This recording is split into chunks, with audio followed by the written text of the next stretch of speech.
Hello dear students, ਇਸ video ਦੇ ਵਿੱਚ ਅਸੀਂ ਕਲਾਸ 10 ਸਬਜੈਕਟ ਮੈਥਮੈਟਿਕਸ ਦੇ ਚੈਪਟਰ 10 ਨੂੰ ਸਟਾਰਟ ਕਰਨ ਜਾ ਰਹੇ ਹਾਂ। ਸੋ ਚੈਪਟਰ 10 ਹੈ, ਉਸ ਦਾ ਨਾਮ ਹੈ ਸਰਕਲ। ਸੋ ਸਰਕਲ ਬਹੁਤ ਹੀ ਫੈਮਿਲੀਅਰ ਟਰਮ ਹੈ ਤੁਹਾਨੂੰ ਸਾਰਿਆਂ ਨੂੰ। ਸੋ ਸਰਕਲ ਬੇਸਿਕਲੀ ਹੁੰਦਾ ਕੀ ਹੈ?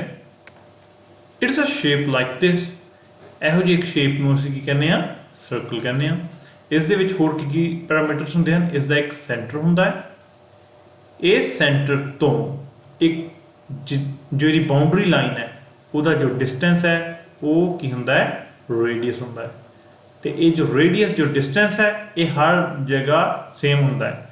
ਸਪੋਜ਼ ਕਿ ਅਸੀਂ ਇਹ ਵਾਲਾ ਡਿਸਟੈਂਸ ਲਿਆ, so this R will be equal to this R.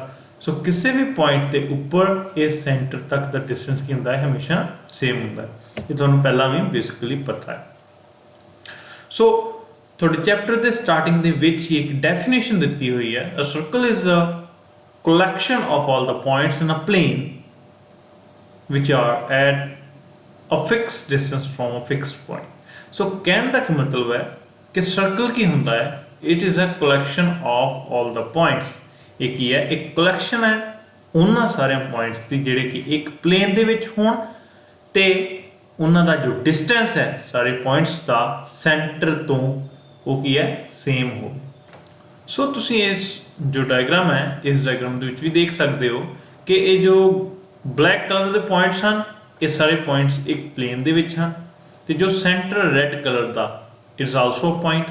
ਹੁਣ ਇਹ ਰੈੱਡ ਕਲਰ ਦੇ ਪੁਆਇੰਟ ਤੇ ਬਲੈਕ ਕਲਰ ਦੇ ਪੁਆਇੰਟ ਦਾ ਡਿਸਟੈਂਸ, ਹਰ ਬਲੈਕ ਕਲਰ ਦੇ ਪੁਆਇੰਟ ਦਾ distance from the red colour point will be equal. ਹੁਣ ਇੱਥੇ ਇਹਨਾਂ ਨੇ ਕਈ ਪੁਆਇੰਟਸ, ਜਿਵੇਂ ਕਿ ਇਹ ਵਾਲਾ ਪੁਆਇੰਟ ਹੈ ਇੱਥੇ, ਇਸ ਪੁਆਇੰਟ ਦਾ ਤੇ ਇਸ ਰੈੱਡ ਕਲਰ ਵਾਲੇ ਦਾ डिस्टेंस कितना है? 5 यूनिट है। इधर में देख लिए इस पॉइंट का इसका ये भी 5 यूनिट है। सो हर ब्लैक कलर वाले पॉइंट का distance from this red colour point will be equal to 5 unit in this case. So इन्ना सारे पॉइंट्स की कलैक्शन में ਅਸੀਂ कह देंगे सर्कल कह देंगे। सो प्लेन का जो इन्होंने पॉइंट रखा है कि a circle is a collection of all the points in a plane। उसका मतलब की है? ਤੁਸੀਂ ਆਪਣੇ ਰੂਮ ਦੇ ਵਿੱਚ ਸਪੋਜ਼ ਕਰ ਲਓ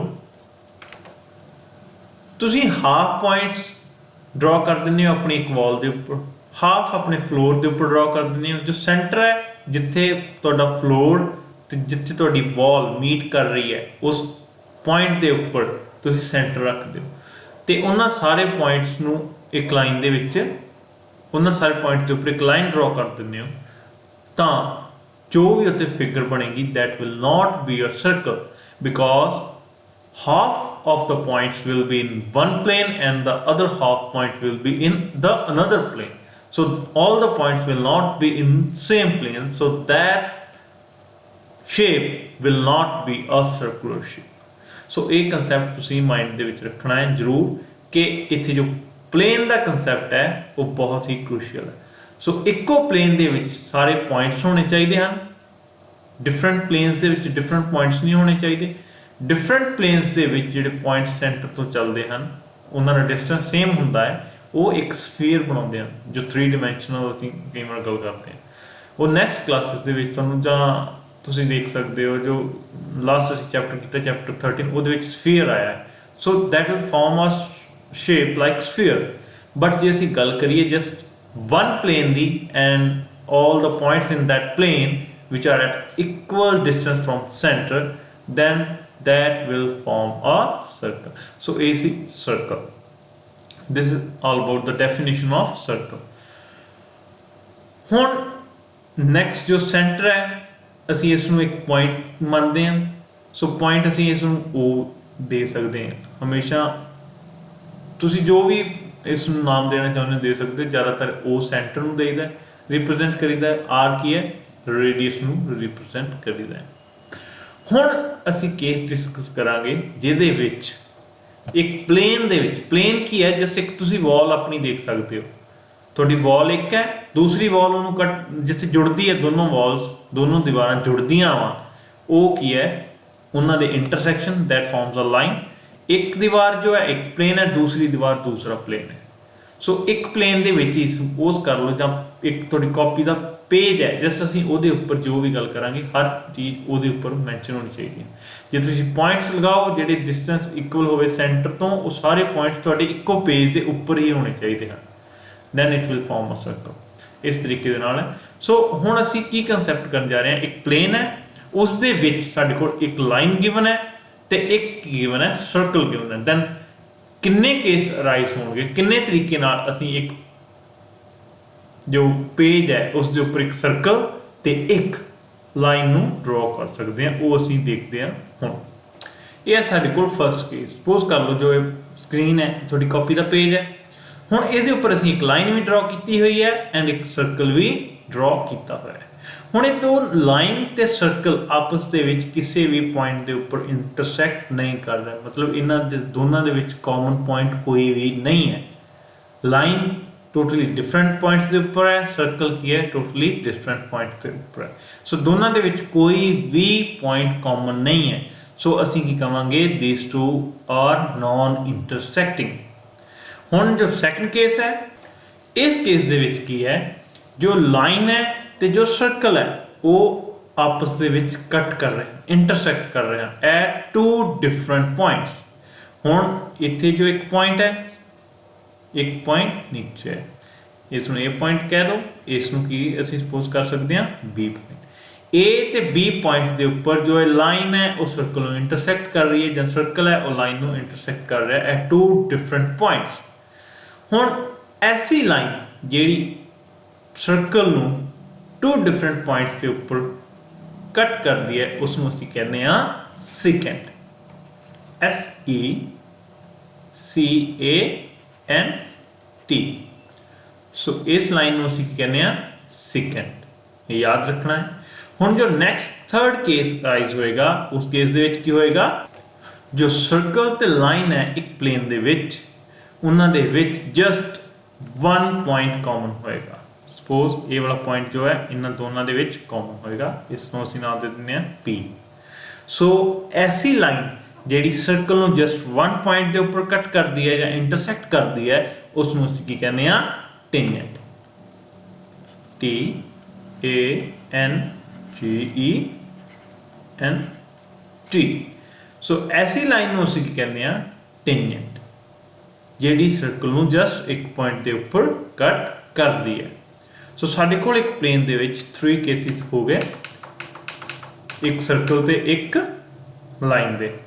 इस केस दे विच तुसीं देख सकते हो दोनों आपस दे विच इंटरसैक्ट ही नहीं कर रहे। So the circle and the line is non intersecting. इस केस दे विच दोनों जो सर्कल ते लाइन है वो आपस दे विच इंटरसैक्ट कर रहे हैं एट टू डिफरेंट पॉइंट्स के उपर, A ते P के उपर। इसनूं की कहने आ सीकेंट। इस तो फर्दर जो थर्ड केस है, एक प्लेन दे विच एक सर्कल ते एक लाइन दा, वो की है, एक सर्कल नूं जो लाइन है वो जस्ट वन पॉइंट के उपर इंटरसैक्ट कर रही है, उन्होंने की कहने असीं P, that is a point of contact. So ऐसी लाइन नूं असीं की कहने आ टेंजेंट। सो इस तरीके दे नाल असीं एक प्लेन दे विच एक सर्कल ते एक लाइन नूं ड्रॉ कर सकते हैं। सो ये जो टेंजेंट है ये याद रखना कि टेंजेंट की होंदी है जिहड़ी सर्कल नूं जस्ट एक पॉइंट के उपर कट करे। जो सीकेंट है, सीकेंट की होंदी है जो सर्कल नूं एट टू डिफरेंट पॉइंट्स के उपर कट करे। सो इस केस दे विच जिवें ये जो सर्कल है तो जो लाइन है वो जस्ट एक पॉइंट के उपर कट कर रहे हैं, इंटरसैक्ट कर रहे हैं, तो उन्होंने जो इंटरसैक्टिंग पॉइंट है वो की है P। सो P जो पॉइंट है इसनूं असीं की कहांगे point of contact, point of contact. ये टेंजेंट का केस है ना कि सीकेंट का। सीकेंट के केस दे विच नहीं, टेंजेंट के केस दे विच। सो टेंजेंट के केस दे विच जिहड़े पॉइंट ते उपर सर्कल ते टेंजेंट आपस दे विच इंटरसैक्ट कर रहे हैं जां उन्हां दे विच जो कॉमन पॉइंट है उस पॉइंट का नाम की हुंदा है पॉइंट ऑफ कंटैक्ट। याद रखना सारे ने। हुण असीं इत्थे एक थ्योरम करांगे। थ्योरम दे विच की कहा गया है, the tangent at any point of a circle is perpendicular to the radius through the point of contact। कि कहता जो टेंजेंट है किसी भी पॉइंट के उपर सर्कल के उपर वो की होंगी है परपेंडिकुलर होंगी है कि टू द रेडियस दे through point of contact. So इसकी एक डायग्राम ड्रॉ करदा मैं इत्थे। सो इस डायग्राम दे विच तुसीं देख सकते हो कि एक उपर सर्कल है उसके एक पॉइंट के उपर इंटरसैक्ट करके एक लाइन पास कर रही है जिन्होंं असीं की कहांगे उसकी की होएगी वो टेंजेंट। जो आर है एक ही होएगा पॉइंट ओ तो point P they which the distance that is radius वो की है सर्कल दा सेंटर है। हुण की कहा गया है the tangent at any point of circle tangent किसी भी पॉइंट के उपर सर्कल के उपर। हुण इस केस दे विच जो टेंजेंट सर्कल के उपर है वो की है पॉइंट पी के उपर है इस परपेंडिकुलर टू द रेडियस। हुण जो टेंजेंट है एक ही होनी चाहिए परपेंडिकुलर होनी चाहिए किहदे रेडियस के थ्रू पॉइंट ऑफ कंटैक्ट। सो असी की प्रूव करना है कि जो है टेंजेंट है वो रेडियस के परपेंडिकुलर है ये चीज असी प्रूव करनी है। सो ये किस तरीके दे नाल होएगी प्रूव। सपोज कर लो कि कोई क्यू पॉइंट है वो क्यू पॉइंट के ऊपर लाई कर रहा है जो टेंजेंट है इस ऊपर लाई कर रहा है वो पी पॉइंट तो डिफरेंट है that is point of contact तो सिवाय कोई होर पॉइंट है जिहड़ा टेंजेंट के उपर लाई कर रहा है असीं उस सिलेक्ट कर लिया क्यू कोई भी पॉइंट मान लिया। हुण जो एक क्यू पॉइंट है जो ओ क्यू इहदा डिस्टेंस है इत्थों ओ ते क्यू तक का डिस्टेंस है ये ओ क्यू का जो डिस्टेंस है ये ओ पी के डिस्टेंस तो ज़्यादा जरूर होएगा। क्यों देखो ओ क्यू है जो ओ क्यू है this must be greater than O P. हुण ये क्यों है ओ क्यू। हुण देखो जो सर्कल सी सर्कल के साइड के उपरों असीं टेंजेंट क्रॉस कराई जो पॉइंट पी के उपर सर्कल में टच करती है। हुण सर्कल के अंदर collection of all the points which are in a plane which are having a fixed distance from centre. So O ते पी जो डिस्टेंस है जो भी इस सर्कल के उपर पॉइंट्स होंगे वो सारे का डिस्टेंस की होएगा आर। हुण एक दूसरी चीज़ की है कि जो तुहाडी टेंजेंट है टेंजेंट के उपर ते सर्कल के उपर एक ही कॉमन पॉइंट है दैट इज पॉइंट पी। बाकी सारे पॉइंट्स जो हैं वो जो टेंजेंट के बाकी सारे पॉइंट्स हैं वो सर्कल तो बाहर होंगे। जे टेंजेंट का कोई होर पॉइंट सर्कल के विच चला गया then it will become a secant उस सिकेंट है टेंजेंट तो है नहीं क्योंकि जे दो पॉइंट्स के उपर इंटरसैक्ट सर्कल में करती है तो वो टेंजेंट होंगी है लाइन पर ये जो सिकेंट होंगी है पर ये असीं की गल कर रहे हैं टेंजेंट की गल कर रहे हैं। टेंजेंट के विच की है सर्कल नूं एक ही पॉइंट से इंटरसैक्ट करती है जो टेंजेंट होंगी है। सो कॉमन पॉइंट की है सिर्फ जस्ट वन पॉइंट है बाकी सारे पॉइंट्स टेंजेंट दे सर्कल तो बाहर लाई करेंगे। सो डिस्टेंस की होएगा रेडियस तो ज़्यादा हो जाएगा ओ क्यू का। सो ओ क्यू का डिस्टेंस की होएगा ग्रेटर दैन ओ पी। हुण कोई होर पॉइंट लै लो सपोज कर लो इत्थे मैं लै लेना आर सेम केस होएगा ओ ते आर का। ओ ते आर का जो डिस्टेंस है वो भी की होएगा ओ आर का जो डिस्टेंस है that will also be greater than O P.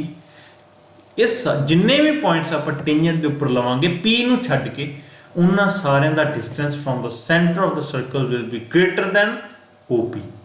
So O P की होएगा is the shortest distance between the point O and the tangent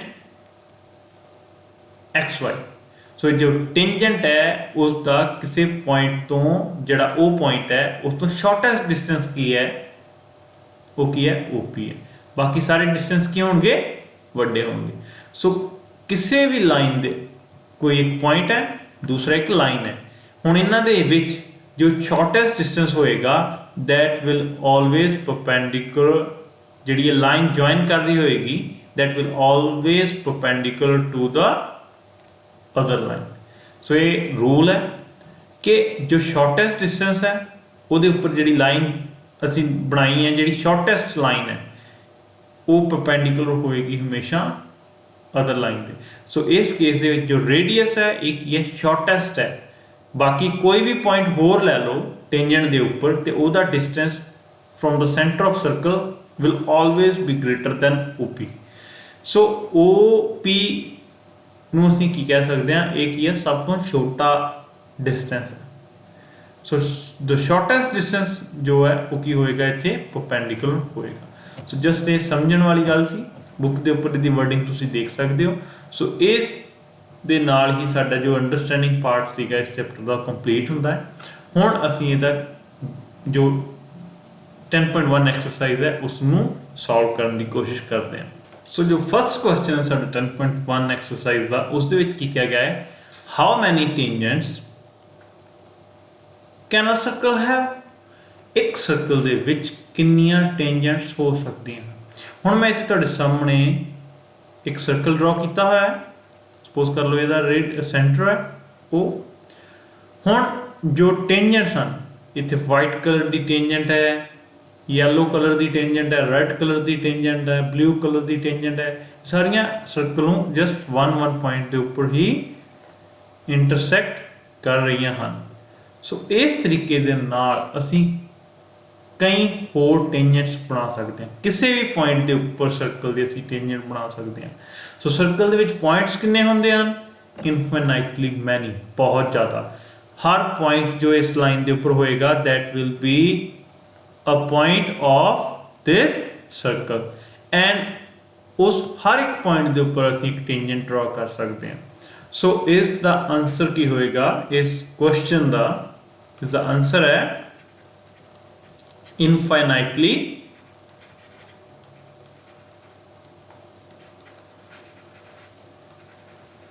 many. So ਇਸ ਦਾ ਆਨਸਰ ਕੀ ਹੈ? infinitely many. Next ਹੈ fill in the blanks. So fill in the blanks ਦੇ ਵਿੱਚ ਕੀ ਹੈ?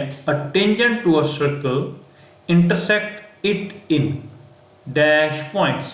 ਹੁਣ ਜੋ tangent ਹੁੰਦੀ ਹੈ ਉਸ ਸਰਕਲ ਨੂੰ ਕਿੰਨੇ ਪੁਆਇੰਟਸ ਦੇ ਵਿੱਚ ਇੰਟਰਸੈਕਟ ਕਰ ਰਹੀ ਹੈ? 3 ਕੇਸਿਸ ਦੇਖੇ ਸੀ ਅਸੀਂ, ਇੱਕ ਸਰਕਲ ਦੇ ਤੇ ਇੱਕ ਲਾਈਨ ਦੇ ਇਨ ਅ ਪਲੇਨ, ਜਾਂ ਤਾਂ ਇੰਟਰਸੈਕਟ ਕਰਦੀ ਹੈ, ਜਾਂ ਇੱਕ ਪੁਆਇੰਟ ਤੇ ਕਰਦੀ ਹੈ, ਜਾਂ 2 ਪੁਆਇੰਟਸ ਤੇ ਕਰਦੀ ਹੈ। ਸੋ ਇੱਕ ਪੁਆਇੰਟ ਤੇ ਜੋ ਇੰਟਰਸੈਕਟ ਕਰਦੀ ਸੀ ਉਹਨੂੰ ਅਸੀਂ ਕੀ ਕਿਹਾ ਸੀ? Tangent. So a tangent to a circle intersect it in 1 point. So साਡਾ answer क्या आएगा? 1. Next question की है, जो next blanks की है, a line intersecting a circle in 2 points is called a. ਹੁਣ ਜਿਹੜੀ ਲਾਈਨ ਇੰਟਰਸੈਕਟ ਕਰਦੀ ਹੈ ਸਰਕਲ ਨੂੰ in 2 points, 2 points ਦੇ ਵਿੱਚ ਇੰਟਰਸੈਕਟ ਕਰਦੀ ਹੈ, ਉਸ ਨੂੰ ਅਸੀਂ ਕੀ ਕਿਹਾ ਸੀ? secant. So secant. So ਇਹ ਕੀ ਹੈ? secant ਹੁੰਦੀ ਹੈ ਜਿਹੜੀ ਸਰਕਲ ਨੂੰ 2 ਪੁਆਇੰਟ ਤੇ ਉੱਪਰ ਕੱਟ ਕਰੇ।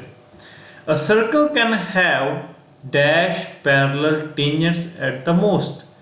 So ਵੱਧ ਤੋਂ ਵੱਧ ਇੱਕ ਸਰਕਲ ਦੇ ਵਿੱਚ parallel tangents ਕਿੰਨੀਆਂ ਹੋ ਸਕਦੀਆਂ ਹਨ?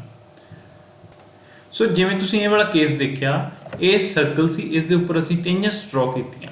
ਸੋ ਹੁਣ ਉਹਨਾਂ ਨੇ ਬਲੈਕ ਦੇ ਵਿੱਚ ਕੀ ਪੁੱਛਿਆ ਹੈ ਕਿ ਇੱਕ ਸਰਕਲ ਦੇ ਵਿੱਚ ਪੈਰਲਲ ਟੈਂਜੈਂਟਸ ਵੱਧ ਤੋਂ ਵੱਧ ਕਿੰਨੀਆਂ ਹੋ ਸਕਦੀਆਂ ਹਨ? ਸੋ ਪੈਰਲਲ ਟੈਂਜੈਂਟਸ ਵੱਧ ਤੋਂ ਵੱਧ ਕਿੰਨੀਆਂ ਹੋ ਸਕਦੀਆਂ? 2 ਪੈਰਲਲ ਟੈਂਜੈਂਟਸ ਹੋ ਸਕਦੀਆਂ। ਉਹ ਕਿਵੇਂ?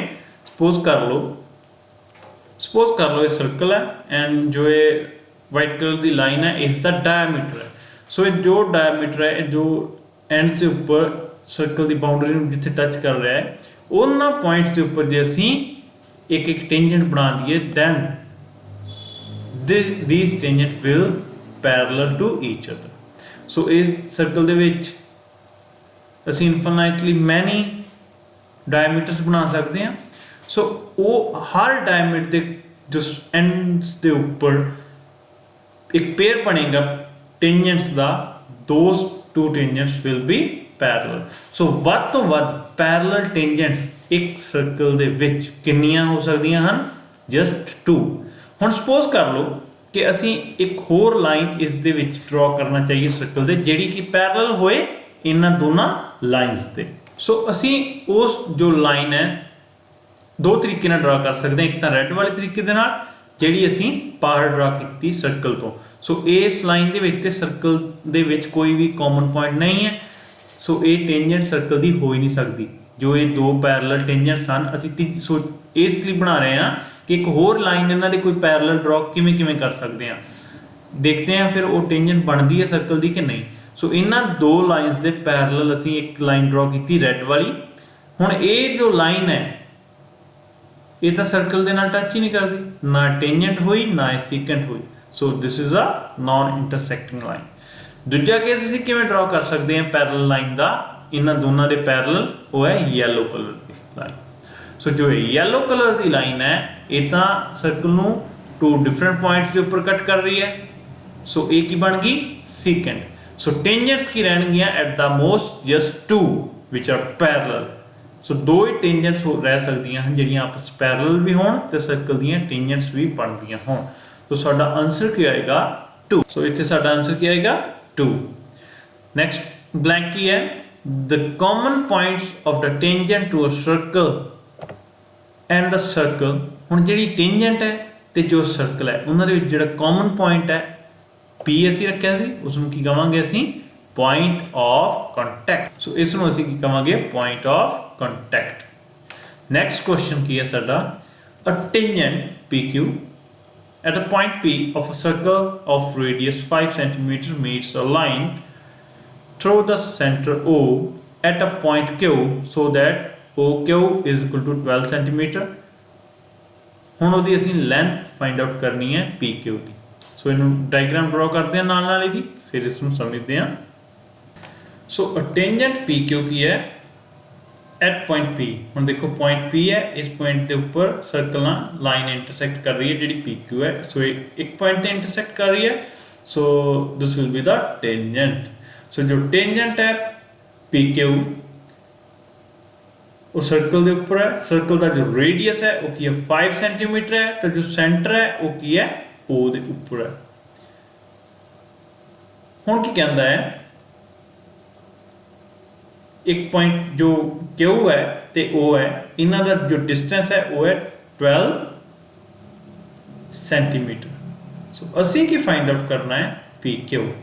जो लास्ट हुणे असीं थ्योरम कीती है कि जो टेंजेंट हुंदी है वो हमेशा रेडियस के परपेंडिकुलर हुंदी है एट पॉइंट ऑफ कंटैक्ट। उन्होंने यूज करके इस हम बहुत ही आसानी के नाल असीं सॉल्व कर सकते हैं। किवें? अकॉर्डिंग टू थ्योरम 10.1 जिहड़ा एंगल है P दे ऊपर this is of 90 degree. So solution इहदा की होएगा। सो इस दे विच सानू गिवन की है, सब तो पहले तो लिख लो गिवन की है। गिवन है रेडियस। रेडियस किहदे बराबर है OP दे। सो OP किहदे बराबर है साडे कोल 5 सेंटीमीटर दे। नैक्सट सानू की गिवन है OQ। OQ कितना है 12 सेंटीमीटर। सो असीं हुण फाइंड की करना है टू फाइंड की करना है PQ। सो PQ असीं की करना है फाइंड करना है। सो हुण असीं सॉल्व करते हैं।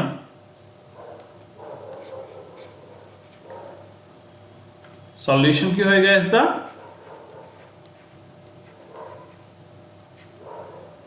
देखो बाय थ्योरम 10.1 जो थोड़ी थ्योरम है 10.1 ਉਹਦੇ according angle OP and Q ये किहदे बराबर आएगा 90 degree they. So this implies इस तो सानू की इंप्लाई हुंदा कि triangle OP and Q is a right angled triangle।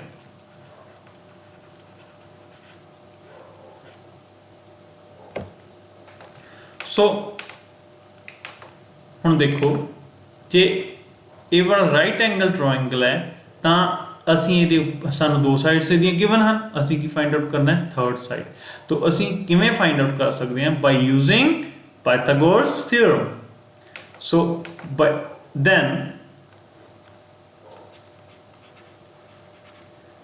By Pythagoras theorem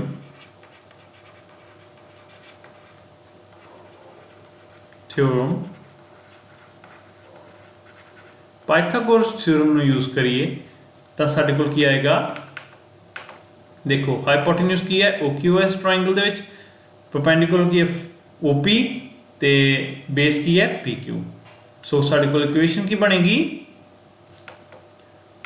OQ the square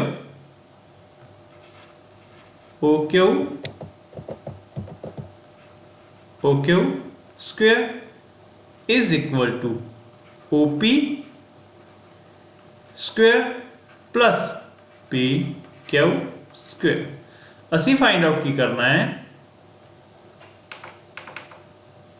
PQ जो ये वाला PQ है इस ਅਸੀਂ फाइंड करना है तो साढ़े को वैल्यूज ਹਨ OQ ਦੀ वैल्यू की है OQ ਦੀ वैल्यू है 12 सो इत्थे क्या आ जाएगा 12 square is equal to 5 square plus PQ square further this implies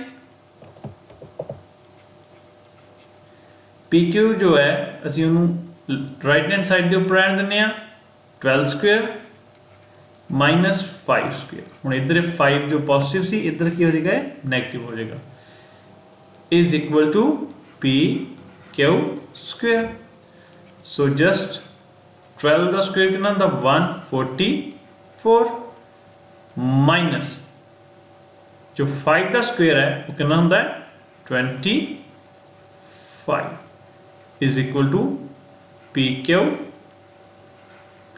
square so this further implies जो PQ है ਅਸੀਂ just sides ਨੂੰ swap ਕੀਤਾ है और कुछ नहीं करना so PQ the square will be equal to 144 minus 25 that will be equal to 1 1 and 9 ਹੁਣ जो PQ ਦੀ वैल्यू है वो कितनी आएगी PQ is equal to root 1 1 and 9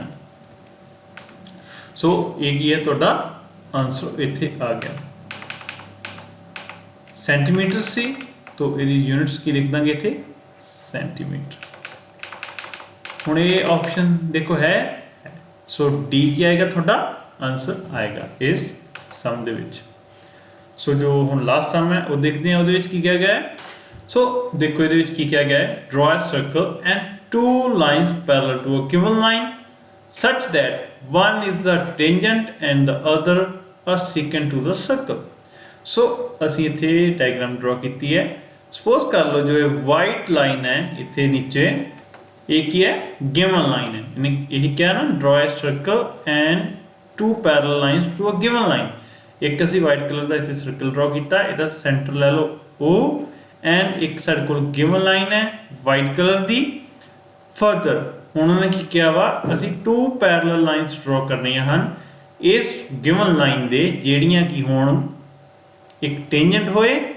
ਤੇ ਦੂਸਰੀ ਕੀ ਹੋਏ ਸੀਕੈਂਟ ਹੋਏ सो जो येलो कलर की इतने लाइन है ये लाइन पैरेलल है वाइट कलर की लाइन दे सो ये येलो कलर की जो लाइन है जस्ट वन पॉइंट के ऊपर इंटरसेक्ट कर रही है सर्कल के नाल सो this is a tangent so yellow colour वाली लाइन एक ही है टेंजेंट है नेक्स्ट है रेड कलर वाली लाइन ये लाइन भी पैरेलल है वाइट कलर की जो गिवन लाइन है उस लाइन दे एंड ये जो रेड कलर वाली लाइन है ये जो सर्कल है इसनों टू डिफरेंट पॉइंट्स के ऊपर इंटरसेक्ट कर रही है सो ये की बन जाएगी सीकेंट साडे कोल आ जाएगी